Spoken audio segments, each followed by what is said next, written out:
Let's first configure our working display units. Make sure you have 3ds Max or 3ds Max Design open. Your interface may not look exactly like mine. Again, it depends on which version of the software you're running and if you've been working in it or not. Don't worry about this. We're going to set up the interface so that we're all working with the same unit setup. The first thing we'll do is look at our units. If we check down here in this small window in the middle of the display status line, we'll see that the grid spacing is currently set to 10 units. Well, what are those units? Inches if you're using imperial units, or if you're using metric units, they may be millimeters or centimeters. Right now, they're just generic and could be anything. We want to make sure that we're consistent in our units. We're going to use the Customize pull-down menu. On the main menu, click Customize. In the drop-down menu, click Units Setup.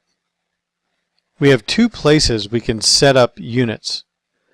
There are the system units and the display units. The display units are the only units we're concerned with right now. By default, when you start 3ds Max, it uses something called generic units. However, we're going to change these and use a different option, US Standard. If you're using 3ds Max Design, this option may already be selected. Go ahead and click on the radio button for US Standard and select feet with fractional inches from the drop-down list. Then we'll set the rounding to 1/8 of an inch. That's going to be fine for our requirements in these lessons. So we have US Standard set to feet with fractional inches with a rounding of 1/8 inch. This option is not something you will need to edit, but let me take a minute and show you the system unit setup. By default, the system units in the US version are set to 1 unit equals 1 inch. This value represents the internal mathematical value that 3ds Max uses for measurement calculation. If you're using metric units, this option may be set for 1 unit equals 1 millimeter or 1 centimeter.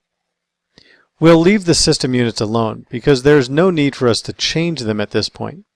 And as a general rule, you should not change these unless you absolutely need to change them. So go ahead and cancel out of the system units if you opened it up. Then, in the Unit Setup dialog, click OK. Now if we look at our grid spacing, it's set to 0 feet 10 inches. It's the same distance.